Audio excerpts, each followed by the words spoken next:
All right, good evening, everybody. Thank you for joining us for tonight's South Sacramento Florin Community Air Protection meeting. I just want to let everyone know that this meeting is being recorded and will be posted on the district's website and on our YouTube channel. With that, I'll pass it on to the co-leads. All right, welcome everyone. My name is Patricia Shelby, and I am starting off chairing this meeting without Bill Knowlton. He is still in another meeting, but I wanted to welcome you tonight. We have a full agenda, and so I want to make sure that you are properly connected and understand how the meeting will run. So I'm going to go ahead and pass that on to Marina, if you will, to go ahead and do our information, our introductions of staff. If you can go through your staff list. Yes, I'll do roll call of district and club staff. Mark Latzenheiser. Present. Amy Roberts. Present. Jaime Lemos. I'm here. Good evening, everybody. Rafe Porter. Here, thanks. Levi Ford. Here. And carb staff Karen Buckley. Jennifer Magana. Here. And facilitator Ariel Ambrister. I'm here.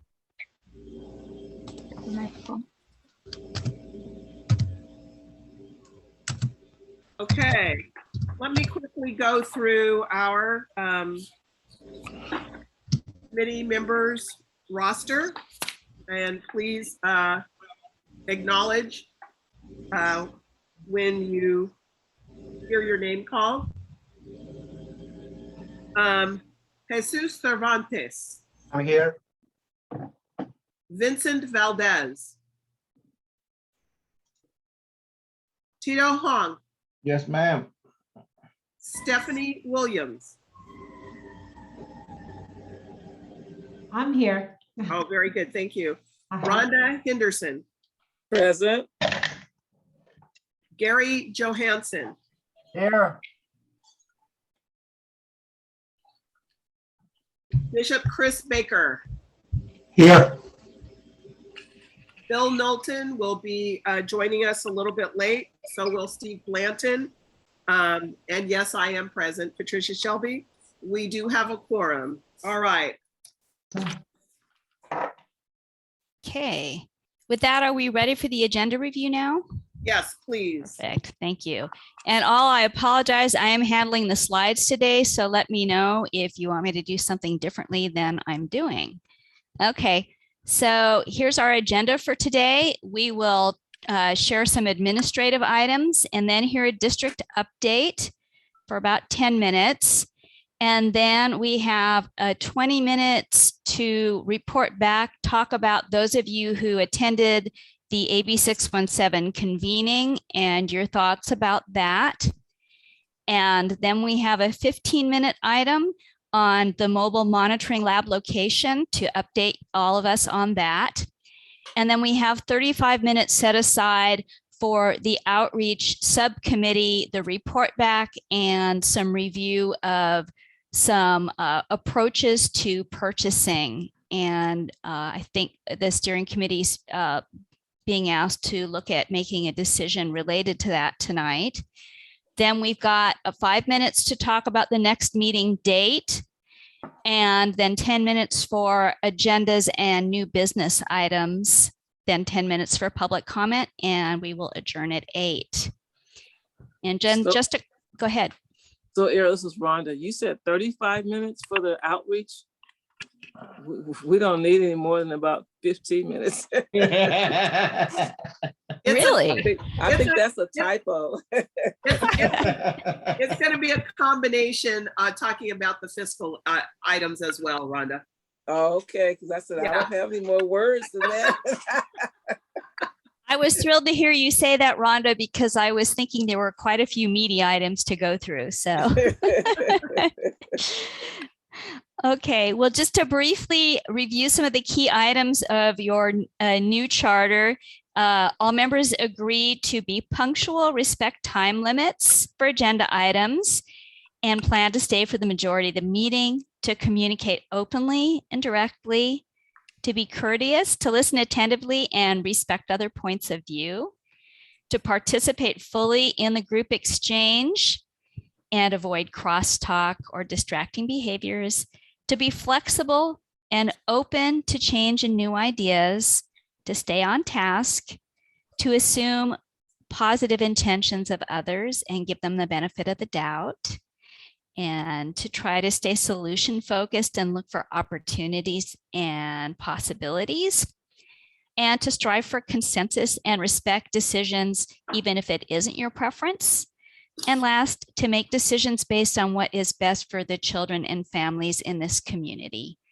And with that, I will pass it along to Marina. Alrighty, I'll run through some of our Zoom logistics tonight for anybody who's new here or new to Zoom. So we have staff available.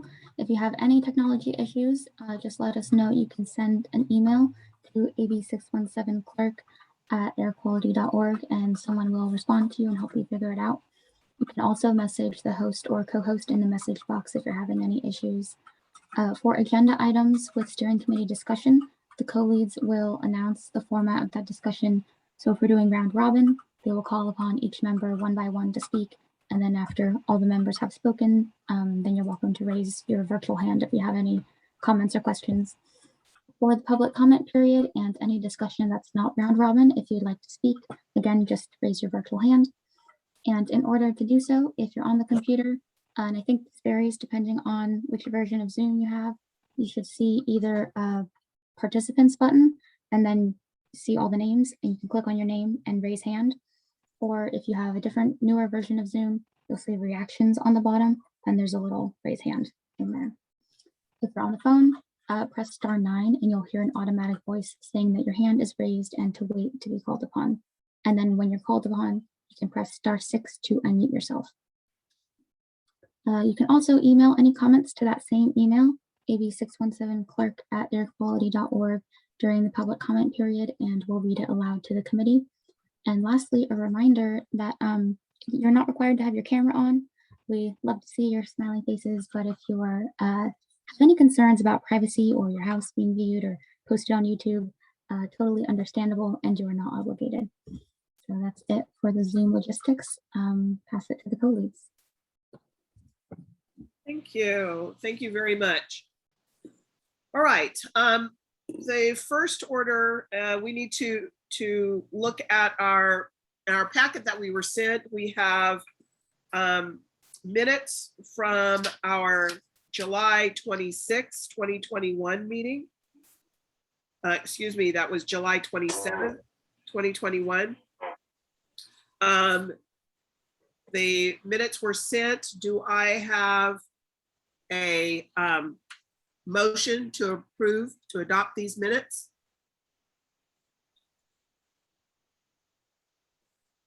I make a motion that we adopt the minutes. Do I have a second? Rhonda made the motion. Do I have a second? Second. Second from Jesus Cervantes. All in favor? Aye. Aye. Aye. All right, any opposed? All right, those minutes are adopted. And our second, our packet for Tuesday, August 24th. And that meeting, that's also where we had some discussion about the quarterly meetings and how those were going to function, as well as the request for our guidelines, which we will be discussing in tonight's agenda about spending. Do I have a motion to approve those minutes? Make a motion to approve the minutes. The motion is being made by member Stephanie Williams. Do I have a second? Second. We have a second from Bishop Chris Baker. All in favor? Aye. Aye. Are there any opposed? All right, none being opposed, those minutes are now adopted. All right, thank you so very much. I am going to ask for the district to do an update, and I see that Rafe, Mark, do you want Rafe to start or do you want to intro it? I'll just do thank you, Pat. I'll just do a very quick intro for that. So just want to take a moment to welcome Rafe from the district team. Is going to provide a quick update to all the community members and members of the public present just on some of our incentive efforts. I want to preemptively say thank you to both committee members and other members of the public who have helped provide feedback to our incentive team in terms of community priorities within the guidelines. And with that, I'm going to go ahead and turn it over to Rafe and let him sort of share some of those efforts and results. Or not just Great. results, but the outcomes. Yeah, great. Thanks, Mark. And first, can everybody hear me? Can I get a thumbs up from somebody? Good to go. Thanks, Mark. All right, and want to echo what Mark said. Thanks to the folks that helped out. We had Stephanie, Rhonda, Vincent, and Bill help out quite a bit, but also just the steering committee in general. We've brought this item to you several times and value the input that you've given. We've received input on the front end about how best to solicit the program, how best to, what types of projects we need to be looking at and soliciting for. And then on the back end, how do we think about scoring the projects and what are the projects in particular? So again, thank you for that. During that process, we heard, and one of the questions we asked is, how would you prioritize projects within the community? And so we heard that we should have a focus on light duty vehicles and cars. This is not only the vehicles, but if they're electric or hydrogen, how do we think about charging equipment or hydrogen fueling stations? We also heard, since there's quite a few facilities within the AB 617 community, is looking at heavy duty trucks. And again, how do we move those towards zero or near emission? And what is the fueling infrastructure that's needed for that? We also heard an emphasis on school and transit buses, and much like before, looking at zero emission vehicles. And I will say that, and this is maybe a little bit of a sneak peek, but we do focus on this quite a bit, especially on the school side. And we're proud to say that we have the #1 and #2 EV school bus fleets in the nation. So congratulations to Sacramento and getting that done. And that's Elk Grove Unified School District, which does operate in the AB 617 community, and Twin Rivers, which is in North Sacramento. And then we've got the catch-all project we've heard about is just other projects that have community benefit. So this is things like shade trees, sidewalks, bike lanes. Basically, how do you create quality of life in the community? So those are what things that we looked at in looking at the solicitation we did. And if we can move on to the next slide, please. This is just a snapshot of the community. So that, and I think Jaime calls it the boot. So on the left, we have the AB 617 community there, which is that little boot. And then the identified communities within that, and then the dots are the projects that we're funding in this, and the size of the dot is the size of the project. So you can see that we've got a good mix of projects, not only in the region in terms of size, but also in the AB 617 community. This includes lawn and garden equipment, it includes charging infrastructure, it includes medium and heavy duty vehicles. So it is a pretty good mix. And so we did present that to the subcommittee, the names that I mentioned, and got a pretty unanimous approval of the projects that we brought forward. I believe this is our last slide. I don't think we had any more in there. Is that right? Yeah, okay. So just as in terms of next steps, we are taking this to our board this Thursday to get adoption on a couple of the items and just present it there. So that's it. I'm happy to answer any questions or take any comments that folks have. And I was going to say, this is Jaime from the Air District. I was going to ask if any of the steering committee members wanted to share anything about this and kind of our continued efforts, and as we continue to work through this process and future years. moving forward along. Jaime, that was my question. Was it Rhonda, Vincent, Stephanie? Did you participate in that as well? Do you have any comments, or those of you who participated in those meetings? No, I don't. I think that the way they selected seemed to be equitable and fair. And it was a variety of people that were selected that from different types of industries. Okay, Stephanie, is that the same for you?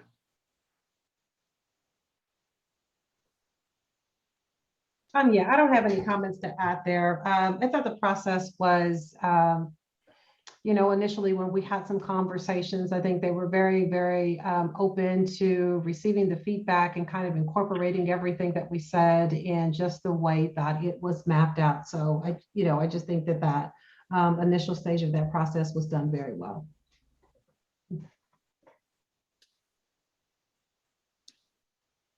I guess my other question is, for those things that we're talking about, other things on the list like shade and those types of things, is there any possibility of having any funding for those types of items in this particular kind of funding? Because I know some of this is very restricted. Yeah, and you hit the nail on the head there. The funds that we had in this round and the way that the funds are structured were pretty limited on what we can do. As the steering committee moves forward and if and when we move into a SERP, that does provide a little bit of flexibility on some of those funds. But as things stand right now, it's largely looking at vehicles and infrastructure. Okay, all right. That's what I thought, but I wanted to get clarification on that. All right, sounds good. All right, so Mark, do you have a report back for us? Rafe, if you are complete. Yes, I'm done. Thank you. All right, Appreciate thank you. Mark, you had something about the 500,000 that the city has put up? Correct. So just a couple of, that's one of just a couple quick updates I'll just provide to the group.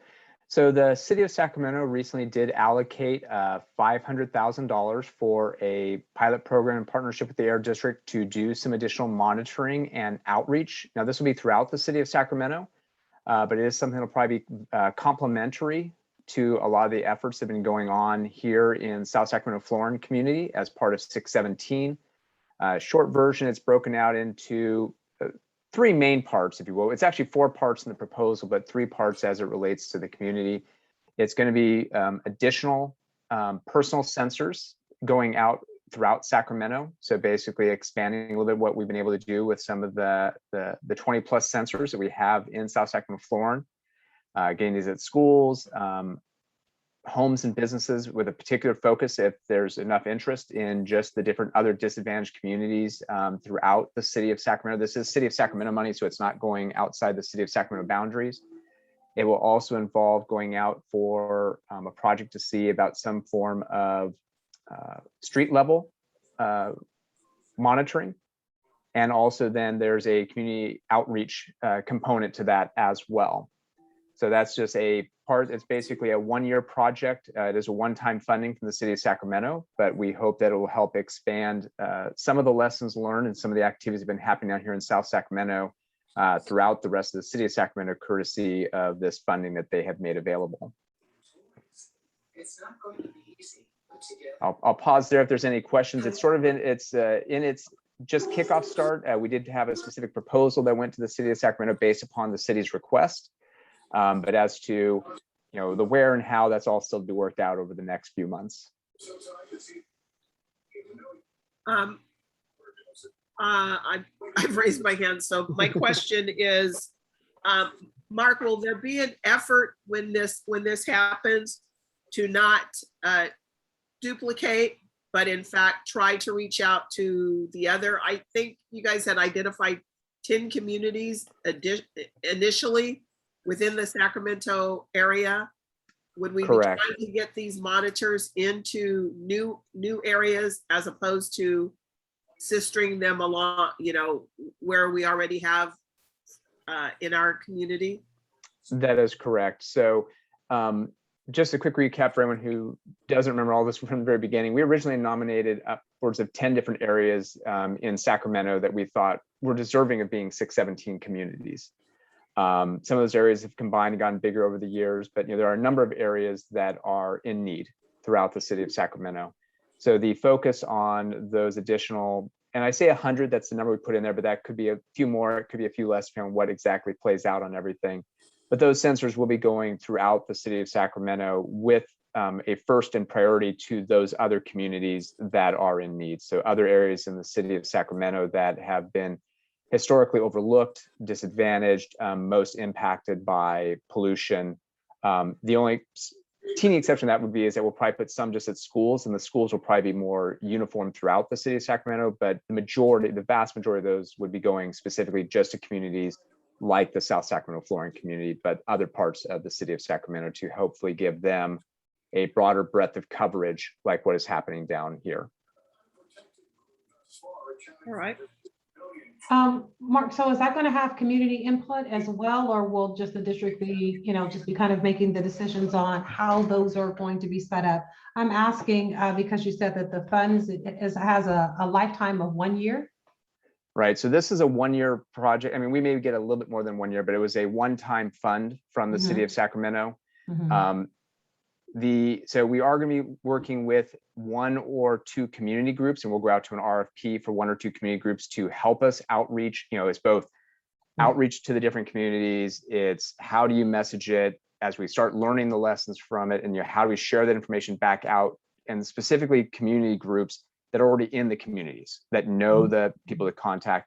So their help will be key in terms of, would we even just get 100 volunteers?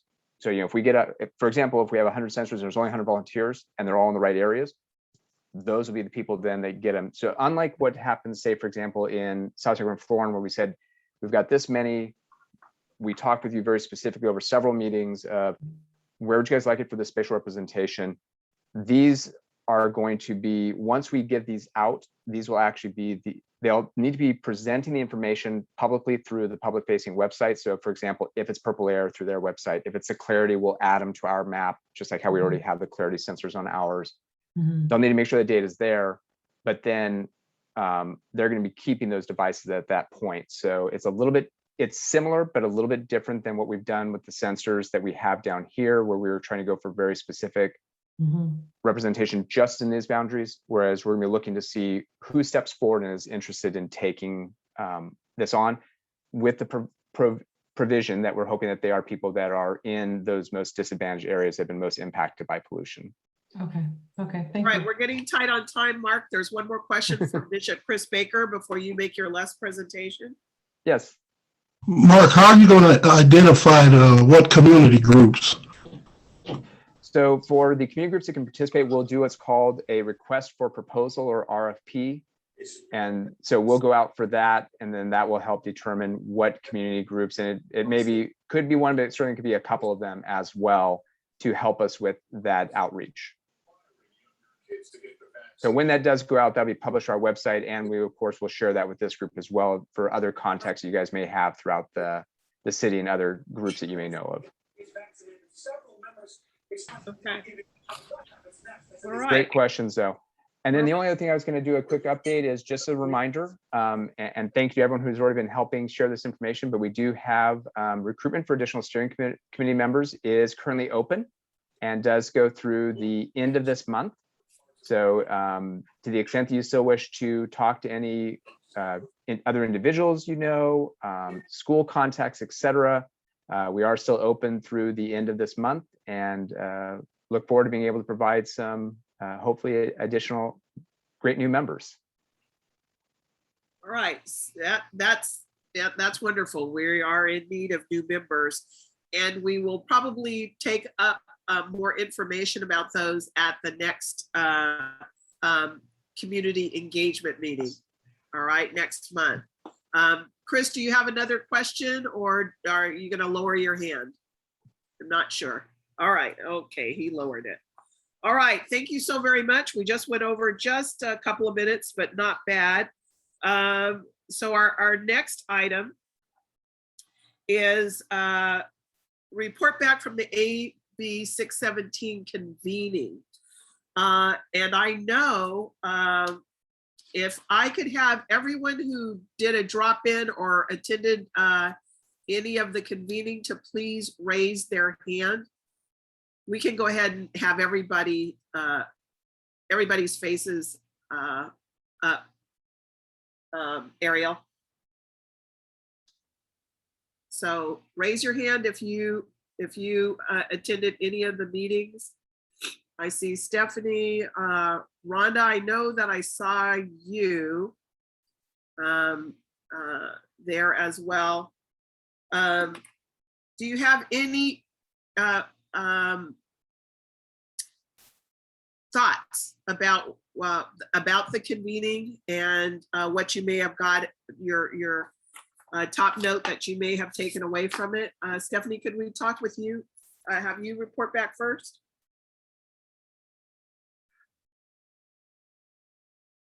And we can talk about our disappointments too, if you felt any disappointments with it.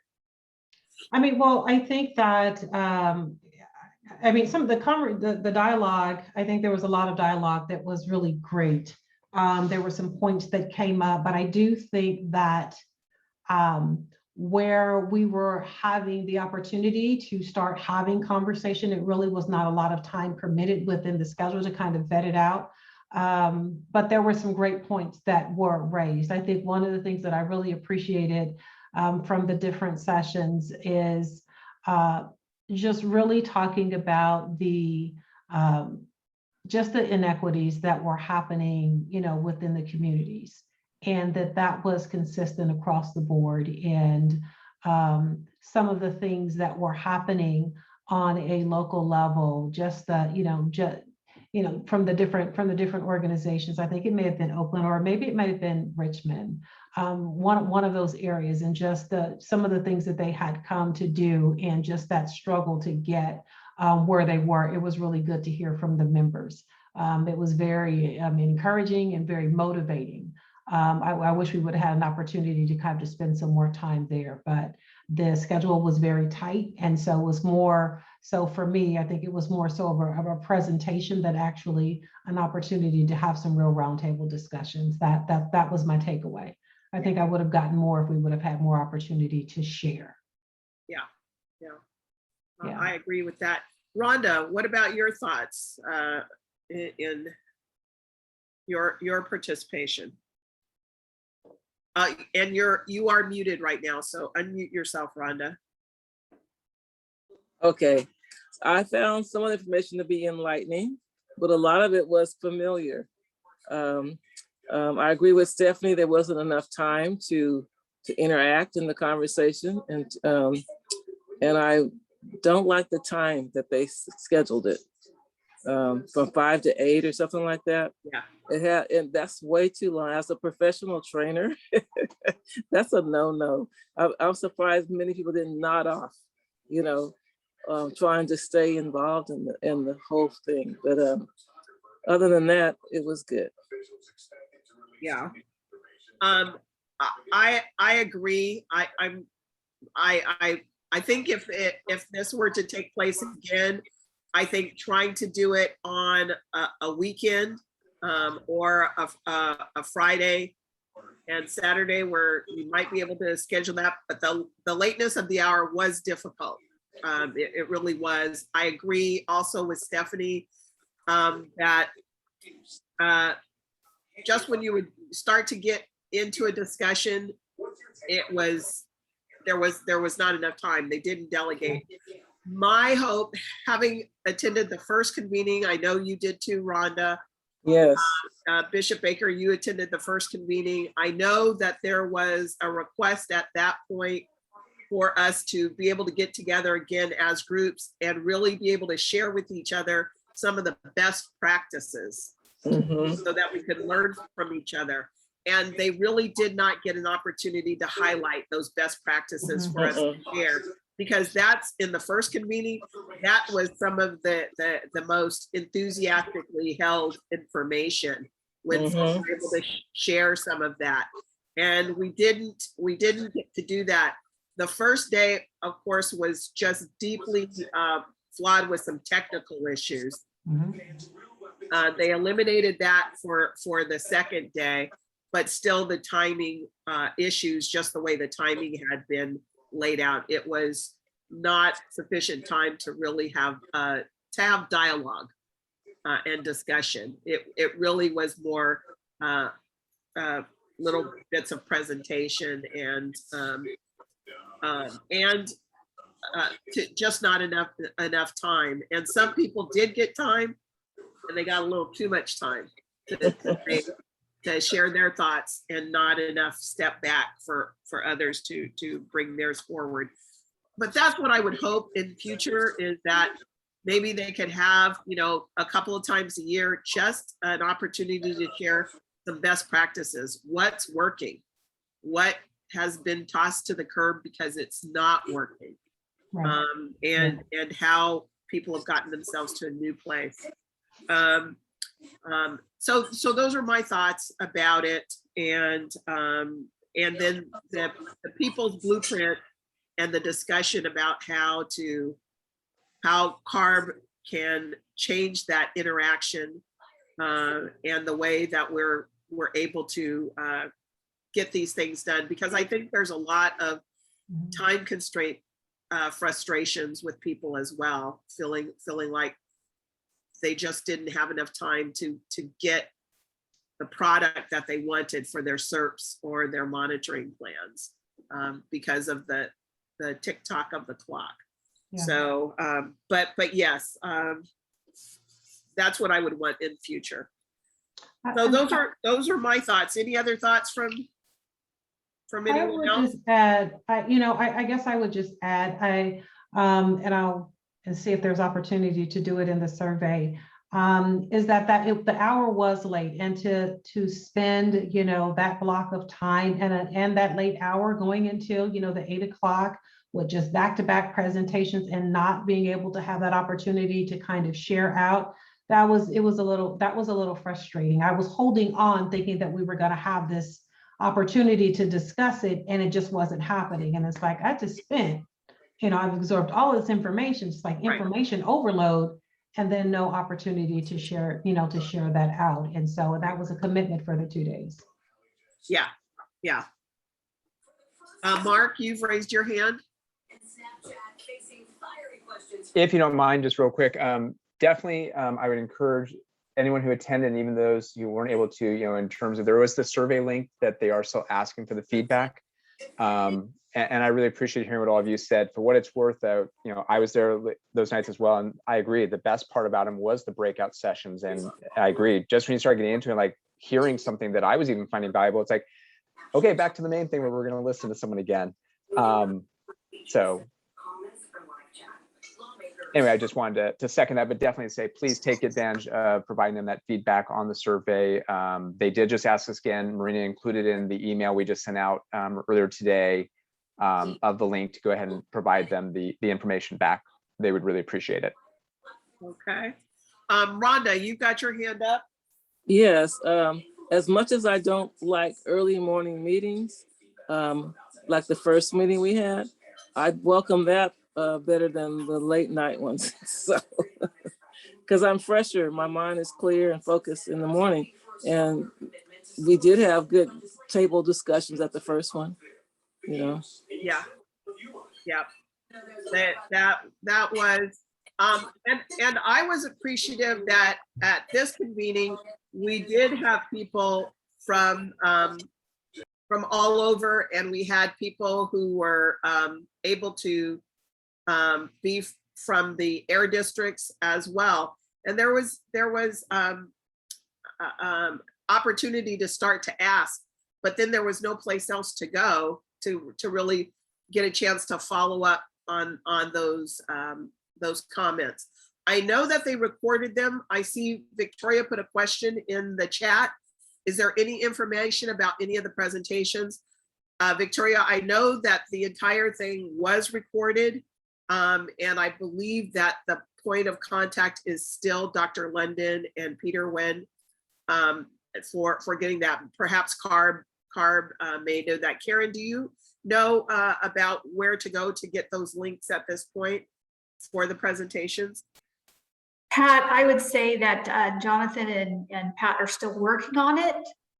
I haven't seen an email come in saying that they've posted anything yet. So stay tuned, and we'll have Marina send a note out as soon as it's posted. Yeah, I think it would be worthwhile. Thank you, Victoria, for that question. All right, folks. Thank you for and Pat, I think we had thought potentially there might be some public comment on this item too. I didn't know if. And so I wanted to know any others that have maybe here who participated or heard any of our any of the meeting and might have any thoughts about it. I know there are a lot of people from the Air District who did drop in as well, and I was appreciative of that.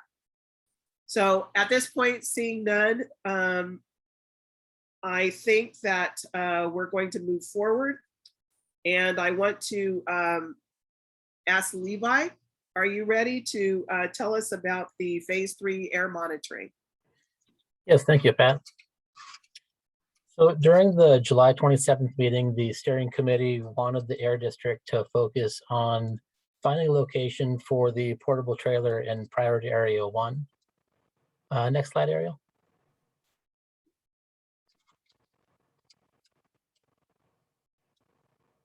Thank you. So as you can see on the left, that's priority area 1. We reached out to the schools, parks departments, libraries, churches, and smaller businesses to try to set the trailer, to try to find the location for the trailer. Next slide. And of all the people and organizations that we reached out to, we ended up with 7 potential locations, 7 different people or organizations that said yes. The Sac City Unified School District said we could potentially put the trailer at Bowling Green, Fern Bacon Middle School, and Nicholas Elementary. As you can see on the left-hand side, those are the green squares on sort of the upper half of priority area 1. The Southgate Parks Department said that we could site the trailer at the Courtyard, the Jose Rizal Community Center, and the Jack Sheldon Park. Those are sort of more in the middle of priority area 1. And then the Light Christian Church also said we could use that as a potential location for the trailer, again in the sort of the middle of priority area 1. Next slide. So I'll be going out to this potential locations over the next week or two to try to look at the site and further evaluate the sites for power. You guys all know that we need 220 volt power, which is going to be a difficult thing. We did initially, whenever we reached out to these people, told them we needed 220 volt power, and there is 220 volt at the facility. We just need to figure out how to get it so it's going to be usable by the trailer. We're also going to look at the site security and safety and look at flow obstructions, make sure there's no flow obstructions like buildings or trees and stuff like that. So after a full evaluation, the Air District will select a final monitoring site per the previous steering committee direction. Is there any questions?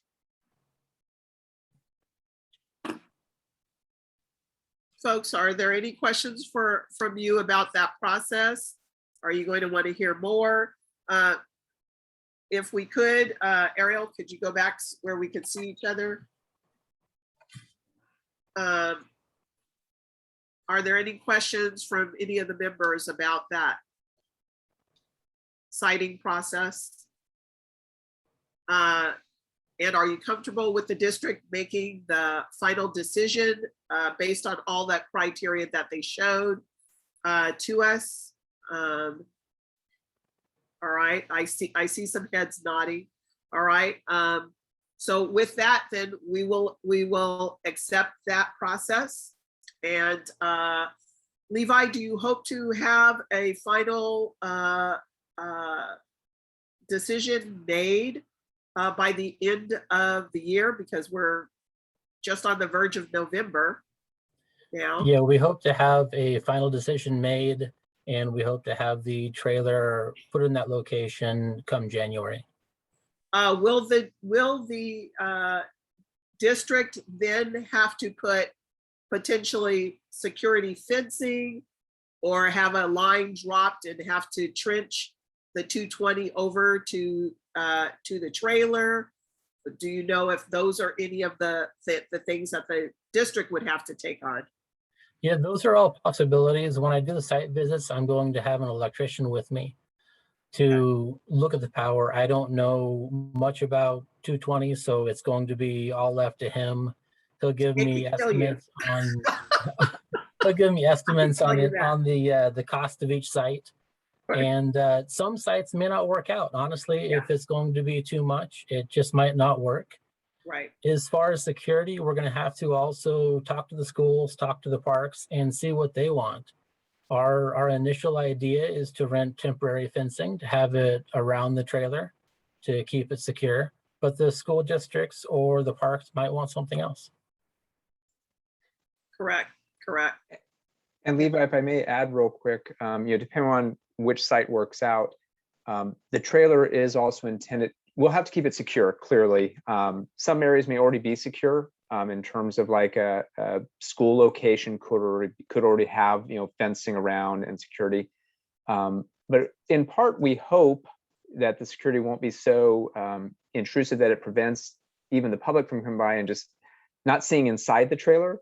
But one of the thoughts is that we did specifically fix the trailer. Levi, correct if I'm wrong on this, but the trailer will even have a small or a reasonable, not big, but a display area on the side with a monitor screen just sort of showing information. So not only will the information be available on the web, but we wanted to also have it where it could actually have information so that people who are having the trailer, if it's a school, for example, on their grounds, would even be able to see just on the side, a screen sort of displaying some of the information being collected. So it'll be available broadly publicly via our website as well, of course, but we hope that this can also be a learning tool for the community who sees it and not just something randomly out there that's completely walled off from the public.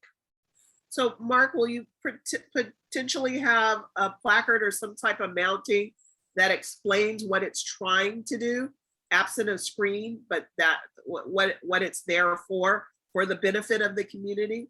Yes. To try to assess air quality and how we can improve it?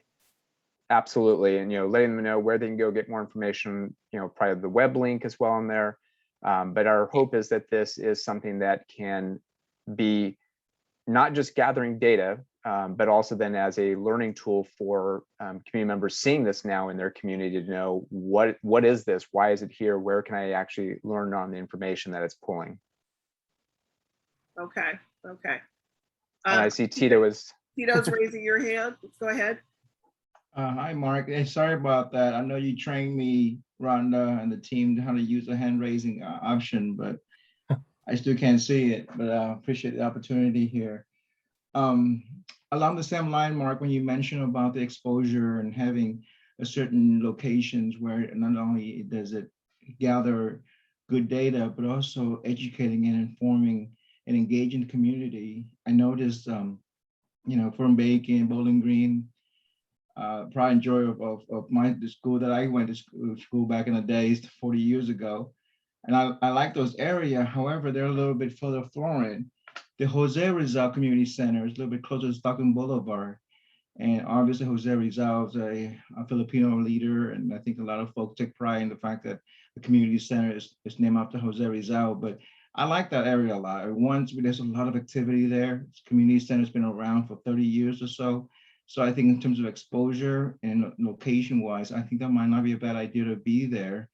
I love Bowling Green and from Bacon. It's just that they're both junior high and elementary school.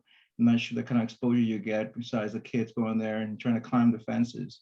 But I hope that makes sense there. Yeah. All that criteria is, I'm glad that we have so many to evaluate. But the issue then is going to be what meets all of that criteria.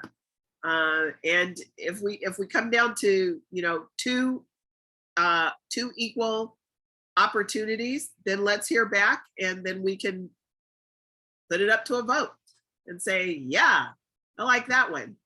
But we've got 7 options, and some of them are going to fall away very quickly, I'm sure. And so then we're down to it, and then the dollars and cents. And I look at something and I go, great, a temporary fence. The problem is that this is going to be there for quite a while. It's going to be there for at least 6 months. And a temporary fence is an ugly fence. And so, you know, when people start getting down to it and going like, oh yeah, that's a long time to look at something that's kind of ugly, sitting up next to a facility. So let's see what you come back with. And Levi, we're going to hope that you have more than one great option. And if that's the case, all things being equal, we'll put it to a vote and go, let the dice roll, and then the next location might be where we are able to put it the next 6 months. So anyway, that's my hope. Any other questions? All right, thank you, Levi. Thank you so much for that report back. Thank you, Pat. I'll do my best. Yeah, well, you know, I didn't think you were going to get 7, but hey, you know, I was wrong. So I'm really happy. Okay, so Marina, we're gonna go to you for a moment, and if you will go over information to help us go into our next agenda item. Sure. So Rhonda and I are gonna tag team this item here. Don't worry, Rhonda, you do not have to speak for a whole half hour here. I'm gonna briefly talk about the outreach funds and bring a proposal to the steering committee tonight for approval on how to move forward using those funds and how we might handle that. So first I'm gonna ask you, just adjust your mic just a little bit, because you're trailing off on a couple of your words. So is this better? We hear you. That's better. Thank you. Awesome. Thank you. And I want to first point out, if you attended the outreach subcommittee meeting last Thursday, then this will be familiar to you, but we're discussing it now for the benefit of all the steering committee in case there were some who were not able to attend. And of course, if you want more details about what was discussed at that meeting, reach out to any of the outreach subcommittee members or Rhonda, as she is the lead of the subcommittee. So I want to keep this brief since we are having a large item here. But we'll go to the next slide, please, Ariel.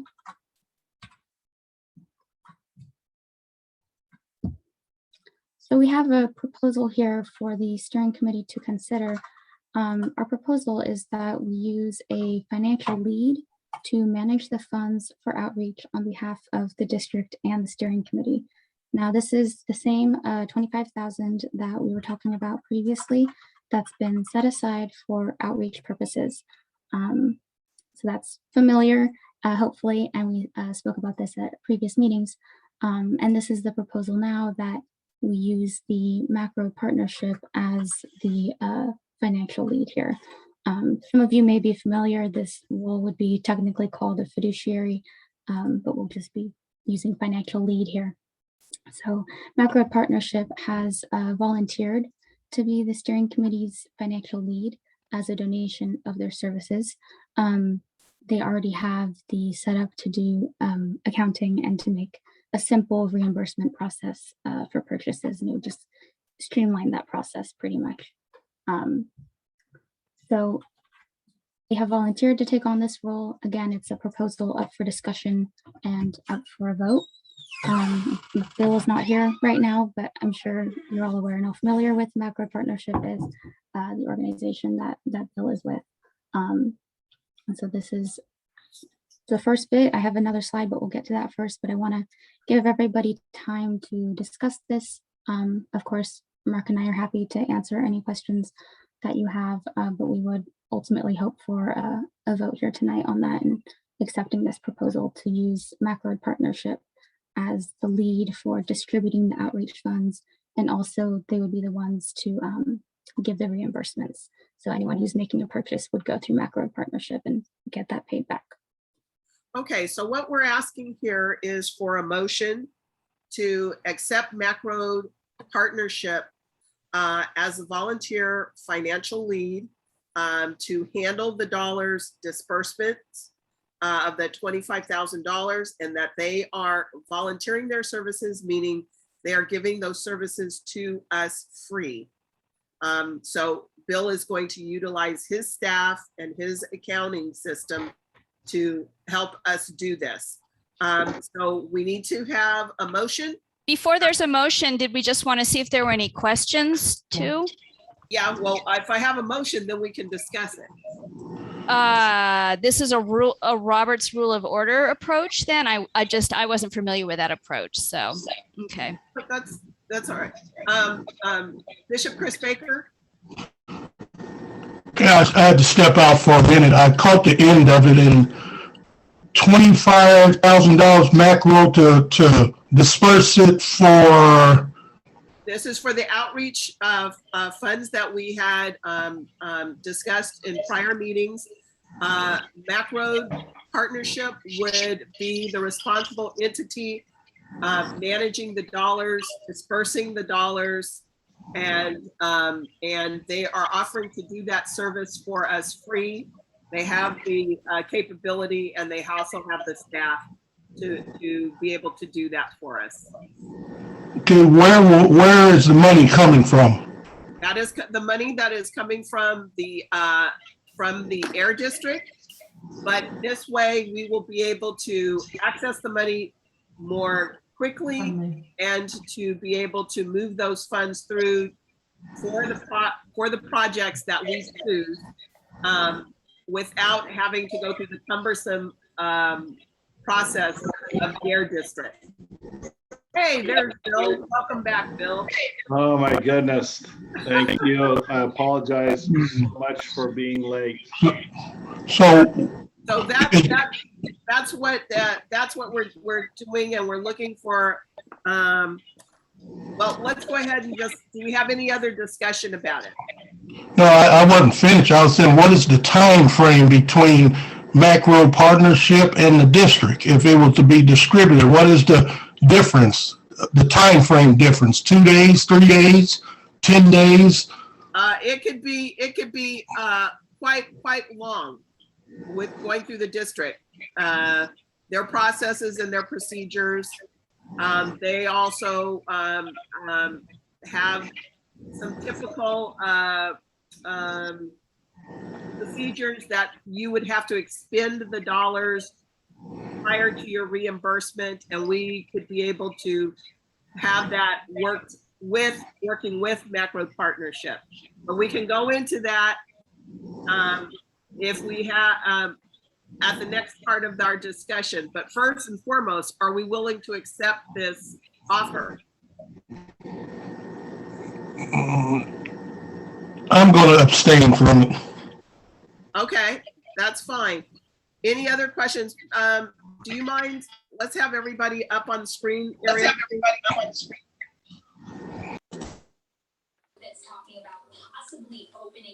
All right, I can hear someone's television in the background. Let me close the door. Hold on. I'm seeing a fair amount of steering committee members with their mics on, so I was wondering, are there other folks who had things they wanted to discuss here or get clarity? Let's go through and get the clarity with that. Are there any other questions from members at this time? Yes. Tito, please.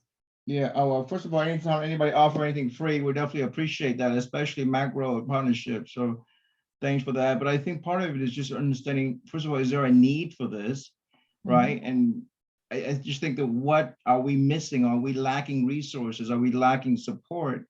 And if there's a problem, then yes, I can see the need to have Macro Partnership to help facilitate or be a fiscal agent or whatever it is that could be done to help things expedite.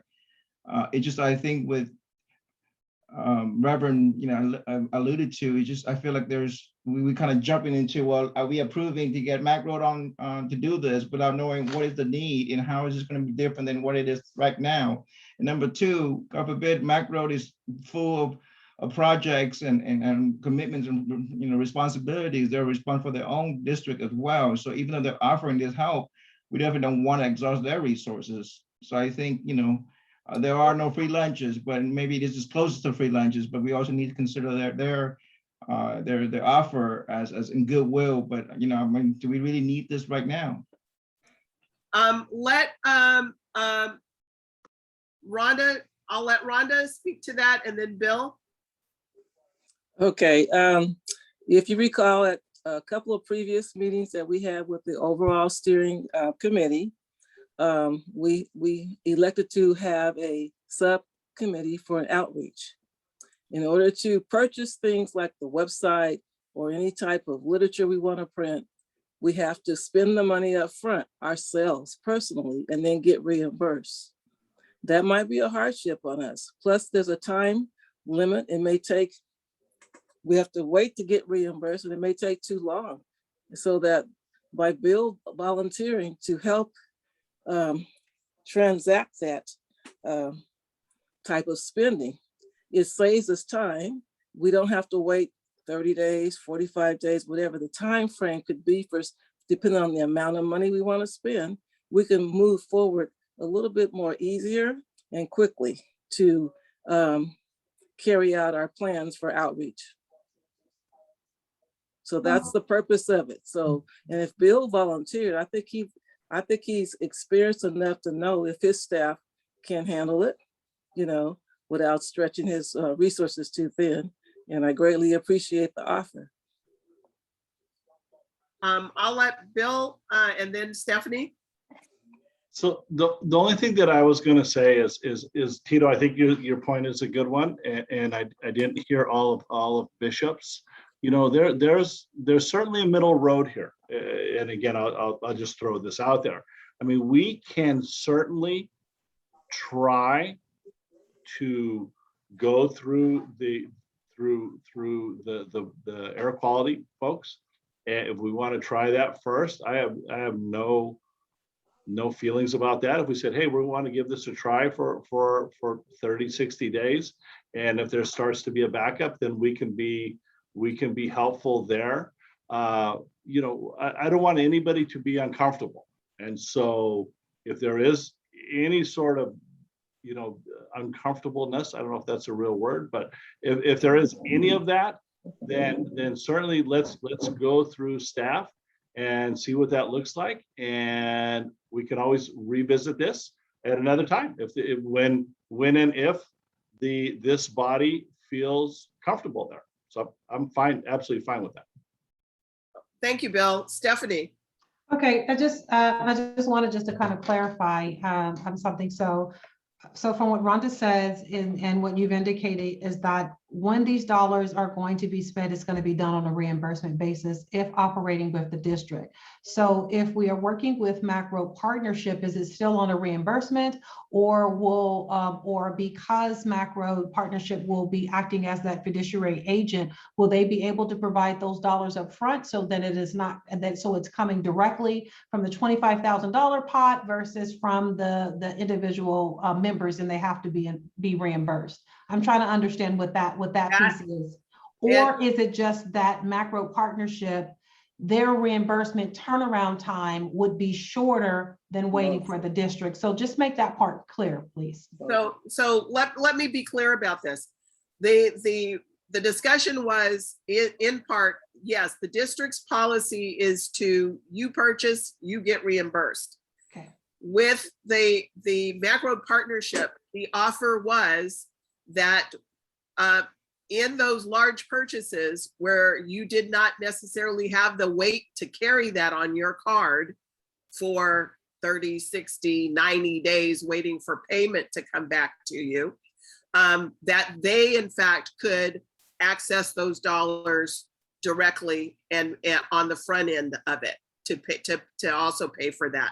That's the flexibility that we offer, as well as that the process will be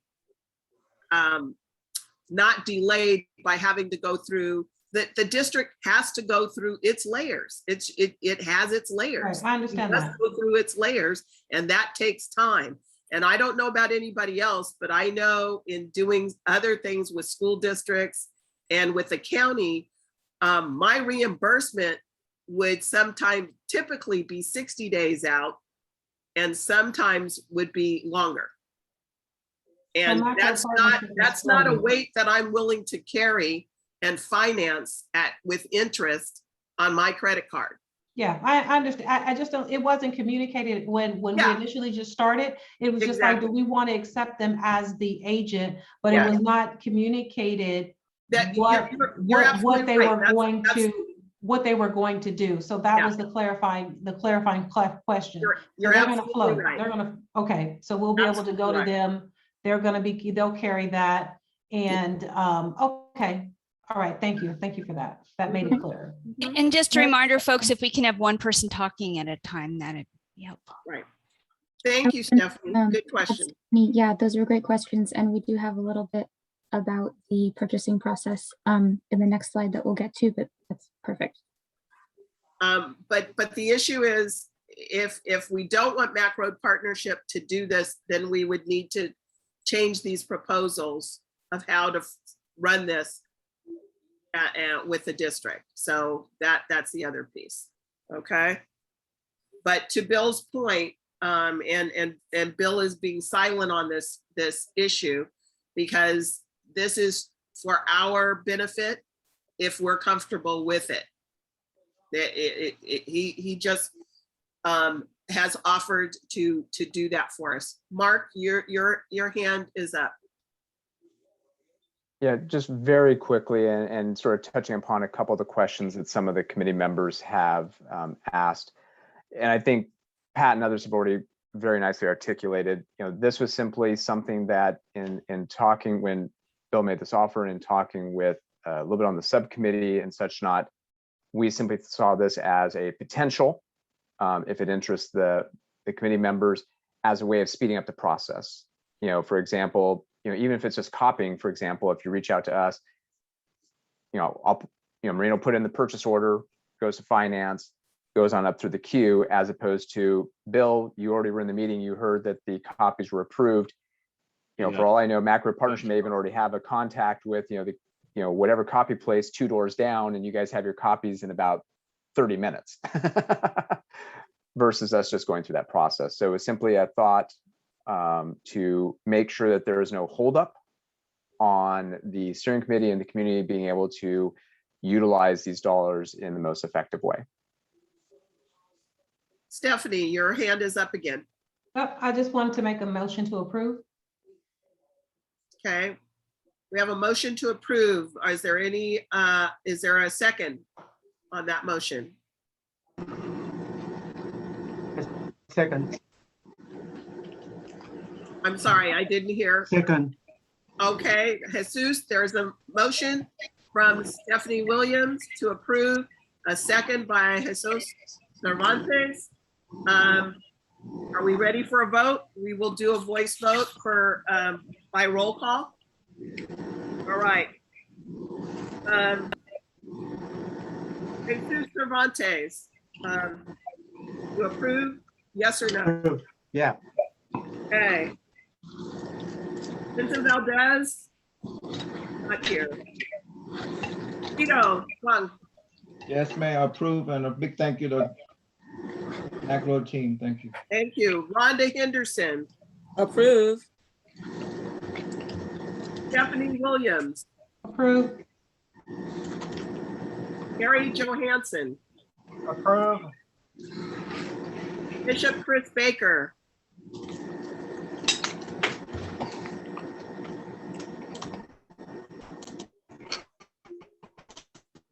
Chris, do you have a I vote? think I'm abstain for it, so no. Okay, abstain.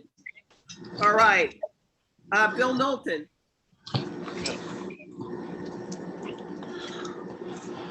And Patricia Shelby, I approve. All right. The item has passed. All right, with one abstention. Right? Okay. Can we move to the next slide? Chris, I'm going to ask you to, yeah, there you go. Marina, let's go through how we would propose this work, and your comments are going to be important, so please give us those. Yes, if we could get the slides up, Ariel.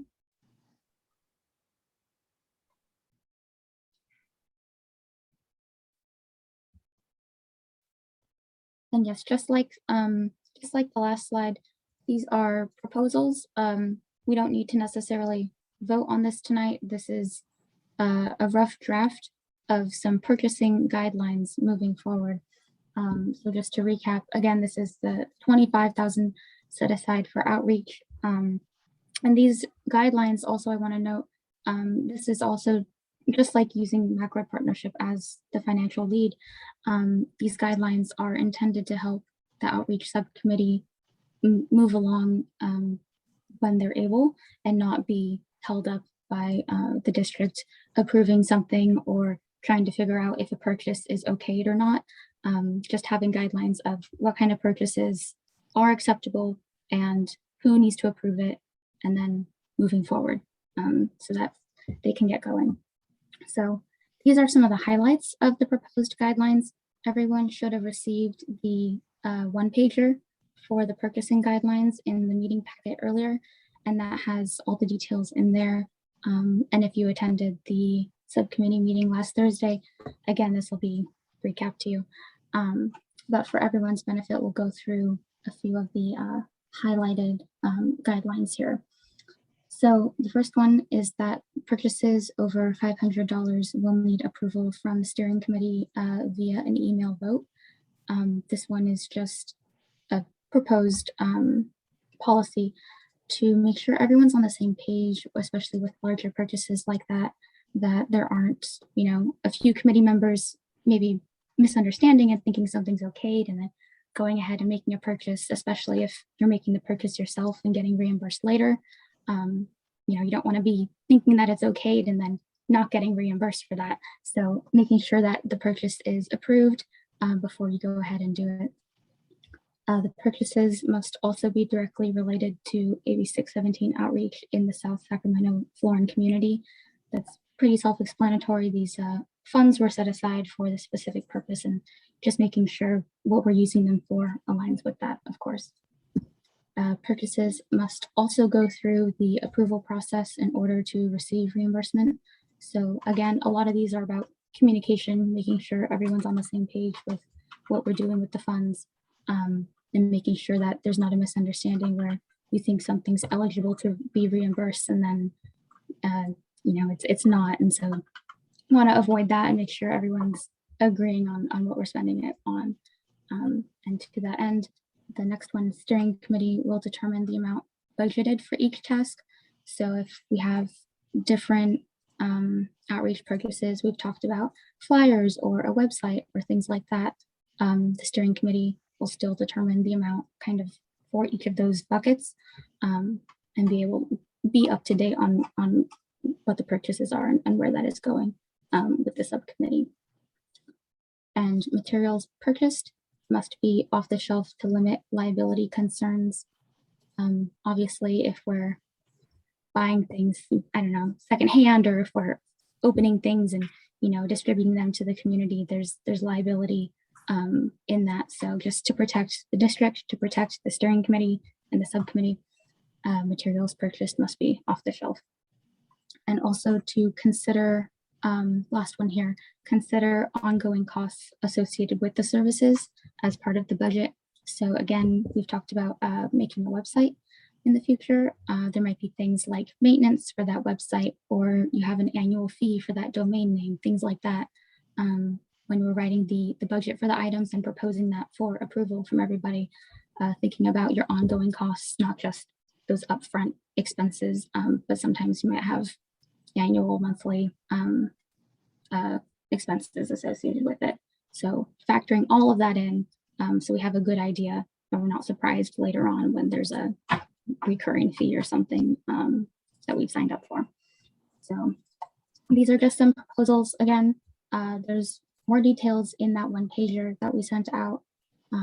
But of course, we'll, as with a lot with 617, this is new for the district. So we will see how this goes and see how, if there's guidelines that we think we need to add, if something's unclear, or if we need to change something in the future, that's always an option. This was just to get us going, get the subcommittee feeling like they know, what's approved, what's not, so you can start making some decisions and moving forward with the outreach. Okay. Yeah. Any questions anybody has, happy to answer. And again, we don't need to vote on this necessarily tonight. This is just to Did give everyone some guidelines. did everyone see their guidelines outlined in the packet that was sent forward to you? I'm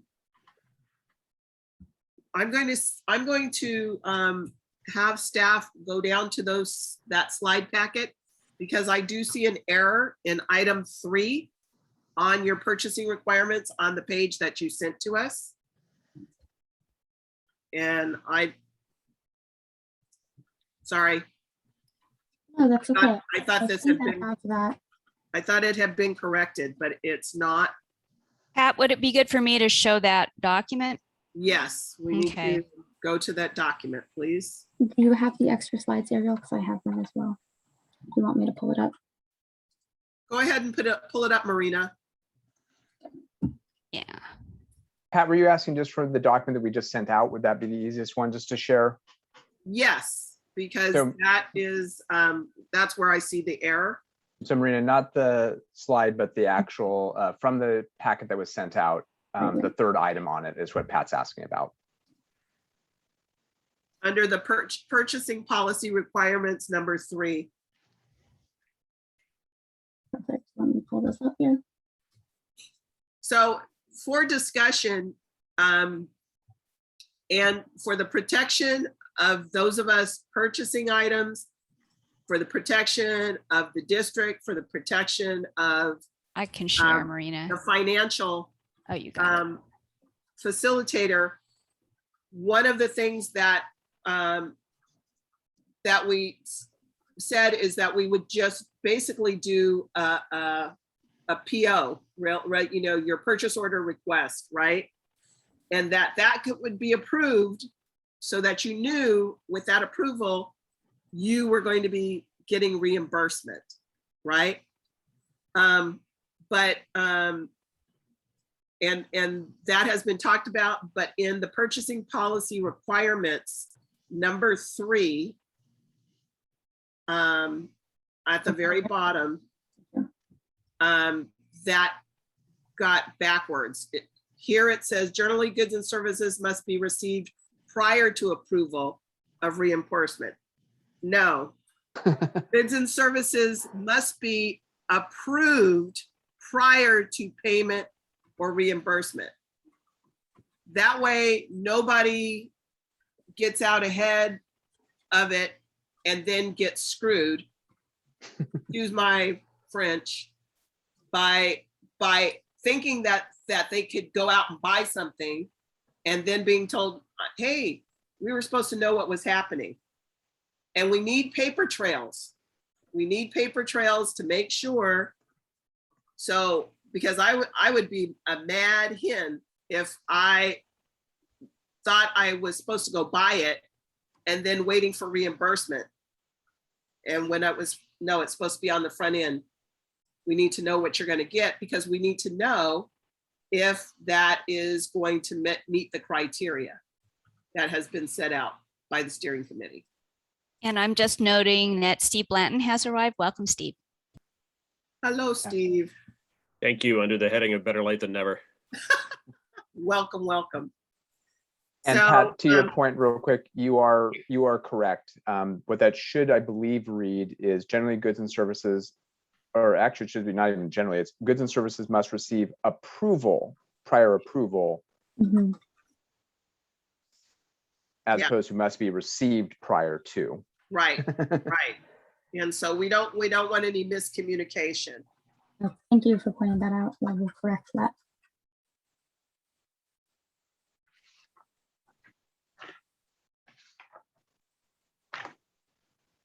As is often joked about, word placement matters. In this case, a couple of additional small prepositions changed the meaning entirely. They're all good words. They're just in the wrong order. So, so with that, we have some general guidelines, and this is 25,000 now for outreach.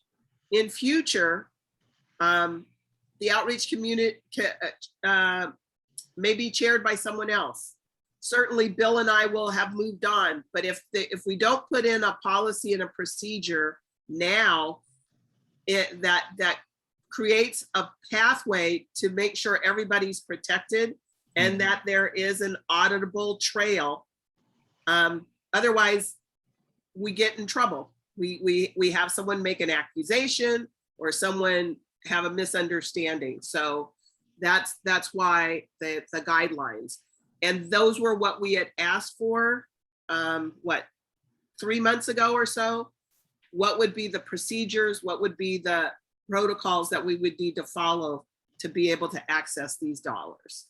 So it's been written out.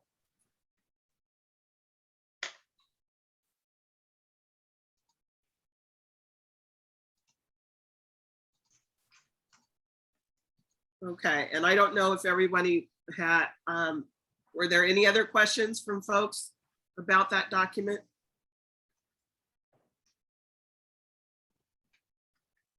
What, I'd just like to know, when can we expect, the revised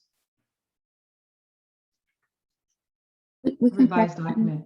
Yeah, we can send that out to everybody tomorrow. Does that sound good, Mark? Yeah, I think we agree complete with the change. That was just an oversight, a typo. We'll have that edited and updated tomorrow. Okay, thank you. Well, it's also posted on the website under the October meeting materials. So we'll update that as well. So it'll link you to the corrected document. Okay, so you'll pull that and change it. Okay, thank you. And it does say earlier in the document, it does make it plain, an explanation of the purchase, is it and its use, basically on that, just that little notation. But if it's not the same all the way through the document, then problems will come up. Okay. All right, so that's what I would see. Bill, do you have any other comment about the process? Because it's a donation of your services, your staff's time. No, I think I think that we have a good plan in place. Once we get going, I'll have a purchase authorization form that when whoever is going to do this, I'll send you the form. You can fill it out. We get approval from staff, at that dollar amount level, or from us at dollar amount level. And then you would fill out that purchase order. I would sign it, and then our staff would either cut a check to the vendor or as a reimbursement, or if it was, or a credit card, whatever was needed. Sounds good. Okay. Bill, I'm just want to reiterate what Tito said. Thank you so very much for this, because it will be it will make things easier for us. And We're happy to help. Okay, any other discussion about this item at this time? Yes, Rhonda. I just want to say I appreciate, I'm the one that our committee asked for guidelines and procedures, because we didn't know, we couldn't access any money without it, you know what I'm saying? And so I'm glad that they were able to follow through and provide us something in writing, because that's exactly what I requested. So I thank the district for doing that. Thank you. And Rhonda, this is your time now. Okay. We've discussed our piece. What is on Outreach's agenda now? Well, basically, now that we have guidelines, we will try to come back to you in the next month or so with our stipulations or conditions for our website and maybe 3 vendors for an informal bid. And we'll have all that in writing and come to you so that the steering committee can review it and make a proposal or a recommendation of who we go through for whatever we do. It could be flyers or whatever. We'll come back, but I think the next thing we want to do is get started on that website. Also, I need help being the co-lead because I'm dealing with some personal issues right now. And so I would love to have somebody be co-lead with me for this subcommittee. So I'm looking for volunteers to help. That way, if I'm not able to do certain things, I can kind of delegate, we can kind of share the role. I'm going through some health issues, so. Rhonda, I'll help you, Rhonda. I appreciate that. Thank you, Tita. Okay, and that's about all I have for now, because we haven't been able to do anything without knowing the process for spending the money. So now we know. So the next piece was just to see if there were any public comments on this one, correct? Now public comments. Do we have any?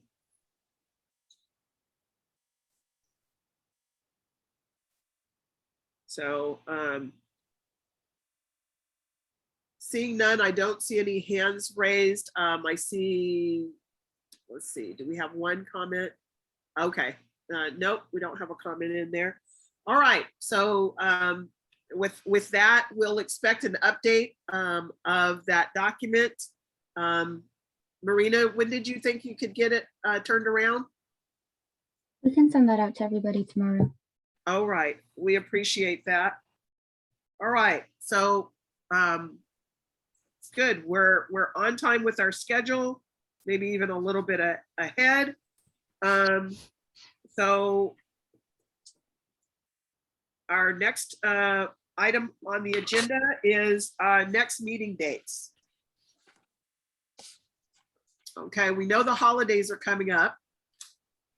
And so November, that Tuesday would be just before our regular meeting would be the Tuesday before Thanksgiving, but there are 5 Tuesdays in the month of November. So would we want to have our next meeting? And at that meeting, we should also have information back about the close of our recruitment period and potentially new members coming on board. So would we want to look at Tuesday, November 30th? That would be the 5th Tuesday in November, or move it forward until December 7th.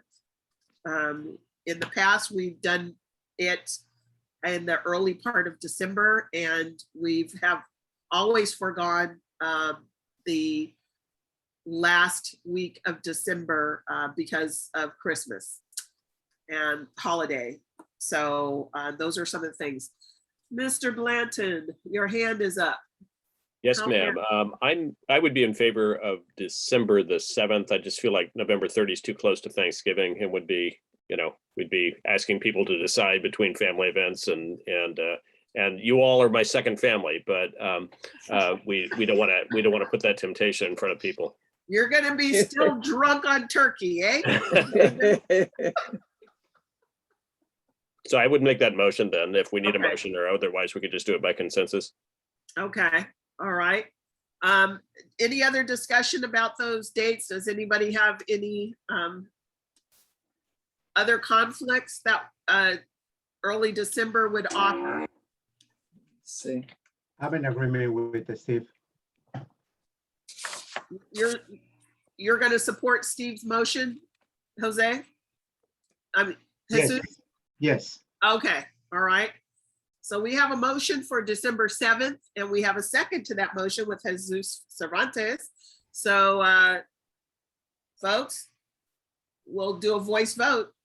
All in favor of having our November meeting moved to December 7th? Aye. Aye. Aye. Aye. Aye. So Tuesday, December 7th, it is.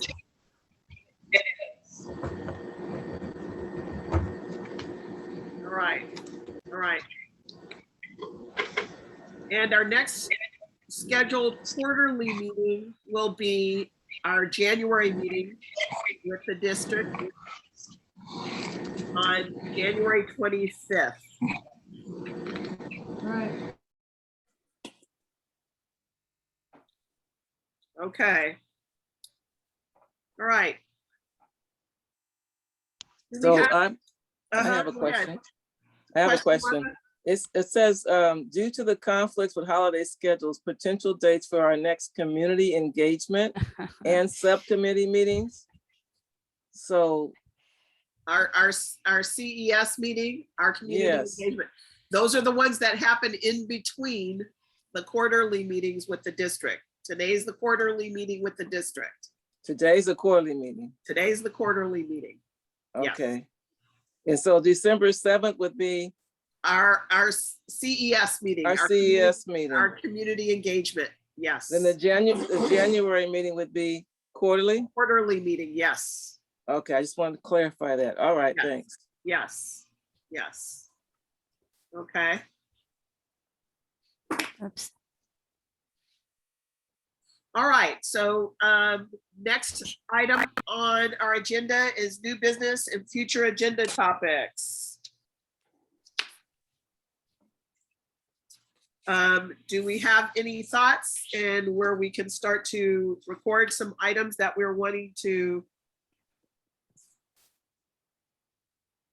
address?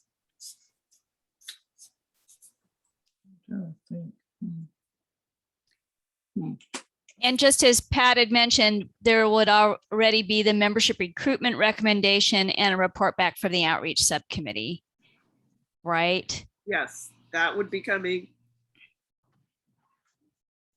But is there anything else you all want? I know there was this idea that your CES meetings could be opportunities to sort of be more engaged with community members.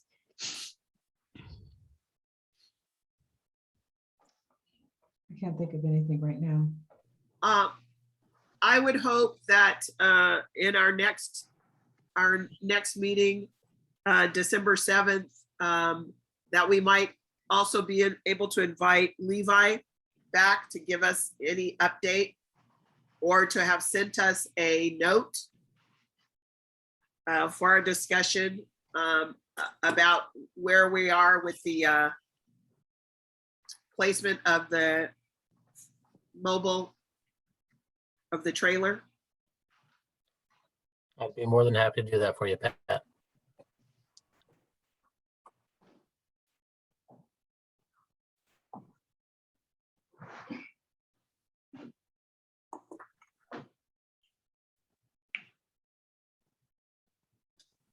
Any other items? I know I'm hoping to bring forward a proposal of a work group that would be looking to work closely with our building our community connections with our elected officials and with some of the other EJ groups that are active within the community, to expanding our outreach and perhaps starting to have opportunities to engage our council members in particular who are covering these areas where we are servicing our AB 617. That certainly would be my Vang from the city of Sacramento. And who are the service folks for Elk Grove, for the city of Elk Grove? And who are the persons for the school districts who might be, that we may need to be making contact with. We need to start to work this so that we can start to have better outreach in our communities with utilizing some of those individuals' networks as well. And also our Board of Supervisor, Patrick Kennedy. Yes. So I will be meeting with him tomorrow. So I will talk about AB 617 as part of our agenda. So I will at least get that in his thought process. Thank you. Appreciate that, Bill. For Eric Guerra. Xanthi, I can't think of her last name now, is the school district Elk Grove communications liaison. And Eric is our council member. If you'd like to get him to a future meeting, I'd be happy to try to arrange that. Okay, yeah. Okay, Steve, that would be a nice contact for you to make as well. Do we have a date in mind? I would hope that perhaps we could have them at the January meeting, January 25th. Okay. And does anyone know who the communication person is for Sac City? We'll need to track that down. I know that we need to have the communication officers in the district and have some kind of discussion so that we can get some of our notices about meetings or any other community event that we want to do out to our schools, Sac City and Elk Grove Unified School District. And they are not permitted to disperse information without it having prior approval through the communications department. Right. So we need to have those relationships as well. All right. Are there any other topics? Could we have the screen up for everyone, please? Are there any other items? Do we have any questions from the public? Victoria, you raised your hand. I did. Thank you so much. I want to back it up a little bit to Levi's presentation. I don't think we opened that one up to the public for any comment afterwards. Oh, please, any of comments that you have?